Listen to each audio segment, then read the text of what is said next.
हमारा उद्देश्य किसी की धार्मिक भावनाओं को भड़काना नहीं, बल्कि भक्त समाज को सही राह दिखाना है।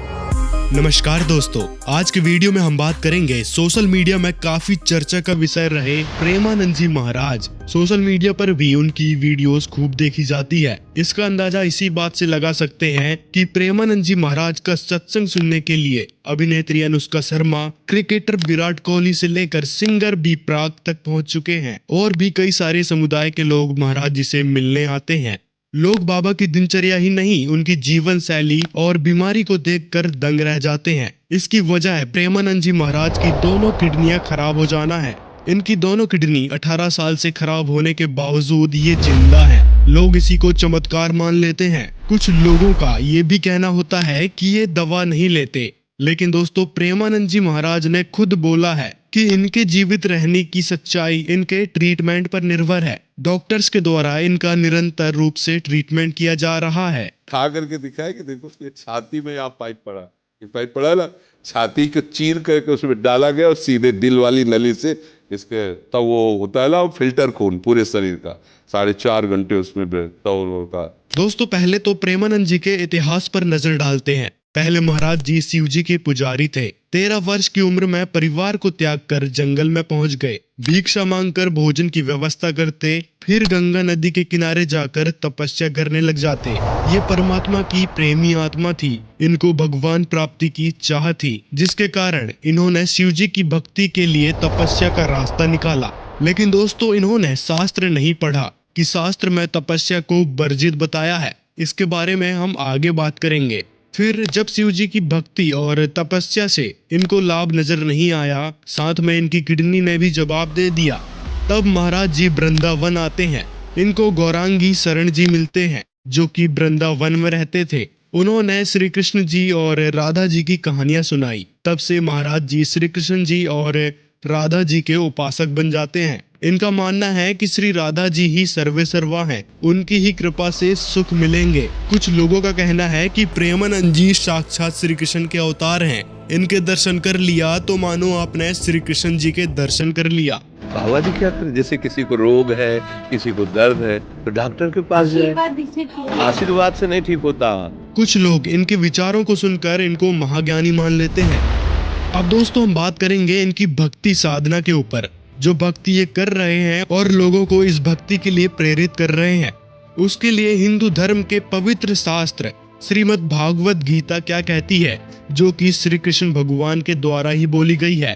तो प्रेमानंद जी महाराज श्री कृष्ण जी का एक प्रचलित मंत्र बताते हैं और राधा मंत्र का जाप करने को कहते हैं। हर जगह राधा राधा का जिक्र करते हैं। राधा लिखा, राधा अंदर से सुना, अंदर से सुन भी रहे, राधा दिखाई भी दे रहा है।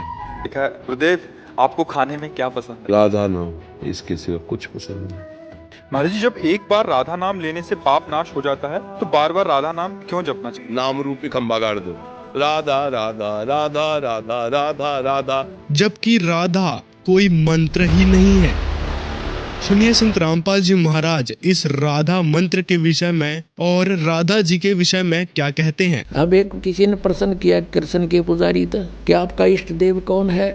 स्वरूप धन्यों का राधे, और फिर हो गया श्री कृष्ण जी मेरा इष्ट है। अरे राधे होया, कृष्ण जी तेरा इष्ट होया, कमाल की बात करें, बिना अकल की बात। अब राधे श्री कृष्ण जी की वो थी प्रेमिका, और कोई मित्र पूछता पहला उसकी प्रेमिका का नाम लेता, जूत तोड़े न बाजेगा उनका, यारी तोड़े टूट लेगी उनकी। यानी वो कृष्ण जी की पूजा करे, राधे श्रद्धा करे, थरा गजब हुई था, सिर पैर है कोई। तो दोस्तों राधा मंत्र का जिक्र पवित्र गीता जी में भी दूर दूर तक नहीं है। ये तो मनमानी साधना है।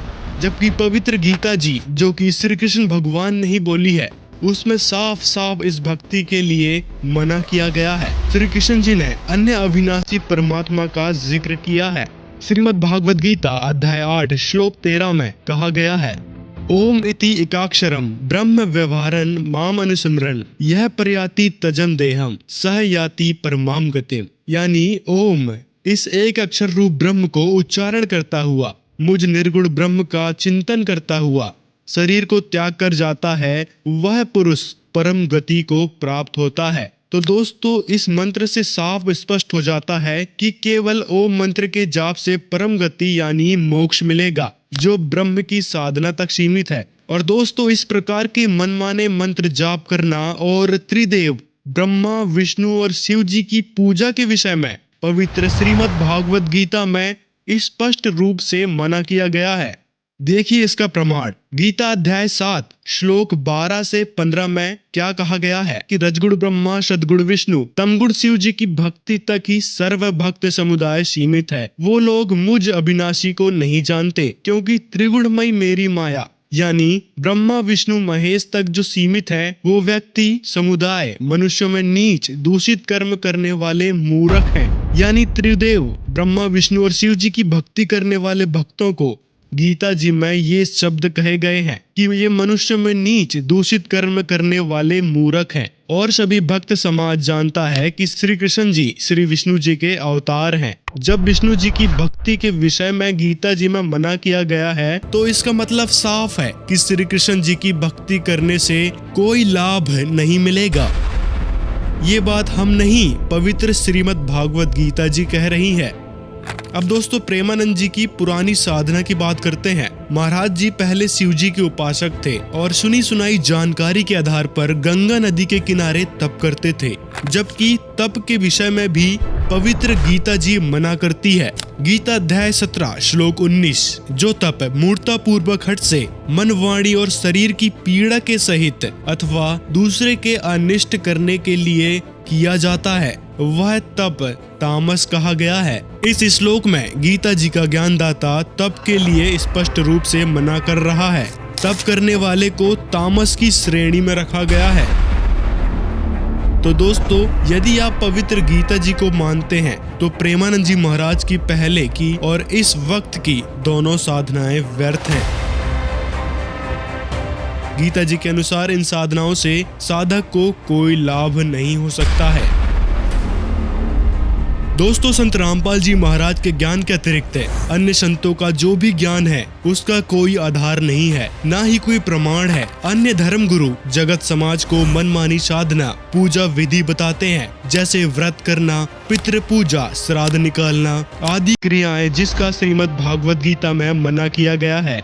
इस तरह से धर्मगुरु ने ढोंग पाखंड को भी बढ़ावा दिया है। यह सभी क्रियाएं शास्त्र विरुद्ध हैं। शास्त्र विरुद्ध होने के कारण इनसे हमें कोई भी लाभ नहीं हो सकता, क्योंकि गीता अध्याय 16 श्लोक 23 और 24 में कहा है कि जो व्यक्ति शास्त्र विधि को त्याग कर मनमानी साधना करता है, उसको ना कोई लाभ होता है और ना उसको कोई सुख शांति मिलती है और ना ही उसका मोक्ष होता है। अर्थात मनमानी पूजा साधना करना व्यर्थ है।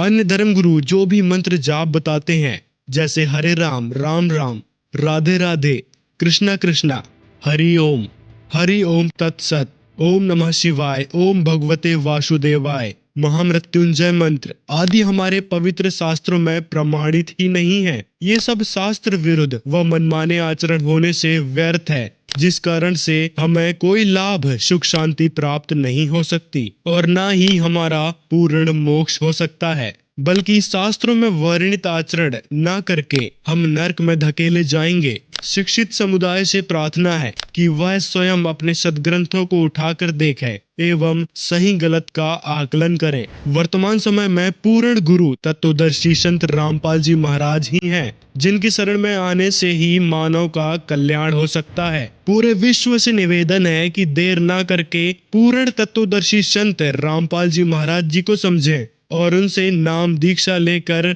अपने मनुष्य जीवन को सफल बनाएं। इस संसार में एक पल का भी भरोसा नहीं है कब क्या हो जाए, इसलिए जब भी ज्ञान समझ में आए उसी समय पूर्ण गुरु की शरण ग्रहण कर लेना चाहिए।